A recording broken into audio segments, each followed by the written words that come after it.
नमस्कार मित्रांनो, स्वागत आहे तुमचं मराठी टेक मित्र आपल्या यूट्यूब चॅनलमध्ये. मुख्यमंत्री माझी लाडकी बहीण योजनेअंतर्गत 26 लाख महिला अपात्र असण्याची शक्यता वर्तवण्यात आलेली आहे आणि त्याबद्दलचीच अपडेट किंवा माहिती आज आपण या व्हिडिओमध्ये जाणून घेण्याचा प्रयत्न करणार आहोत. त्यापूर्वी तुम्ही चॅनलवर नवीन आला तर चॅनलला सबस्क्राईब करा, तसेच बेल आयकॉनला प्रेस करायला विसरू नका.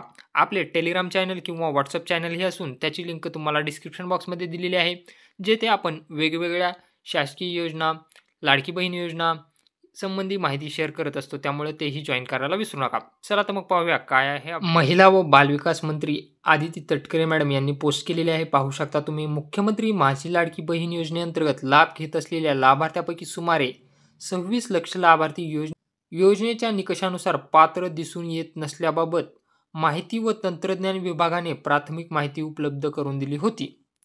म्हणजे 26 लाख महिला अपात्र असण्याची माहिती माहिती व तंत्रज्ञान विभागानं सुरुवातीला उपलब्ध करून दिली होती.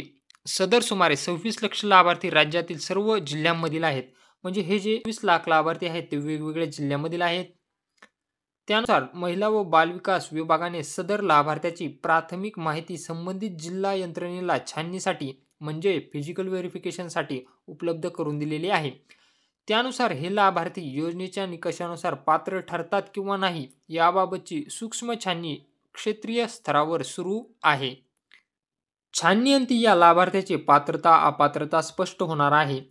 छाननीअंती जे लाभार्थी अपात्र ठरतील त्याबाबत माननीय मुख्यमंत्री श्री देवेंद्र फडणवीस साहेब, उपमुख्यमंत्री श्री एकनाथ शिंदे साहेब, उपमुख्यमंत्री अजितदादा पवार यांच्या मार्गदर्शनानुसार योग्य ती कारवाई करण्यात येईल. पात्र ठरणाऱ्या लाभार्थ्याचा लाभ यापुढेही पूर्ववत सुरू राहील. मुख्यमंत्री माझी लाडकी बहीण योजना म्हणजे यामध्ये सुमारे 26 लाख महिला ज्या आहेत त्या पात्र नसल्याची माहिती महिला व बालविकास विभागाला माहिती व तंत्रज्ञान विभागाने दिलेली होती. त्यानुसार आता या महिलांची छाननी सुरू झालेली आहे, म्हणजे फिजिकल व्हेरिफिकेशन सुरू झालेलं आहे.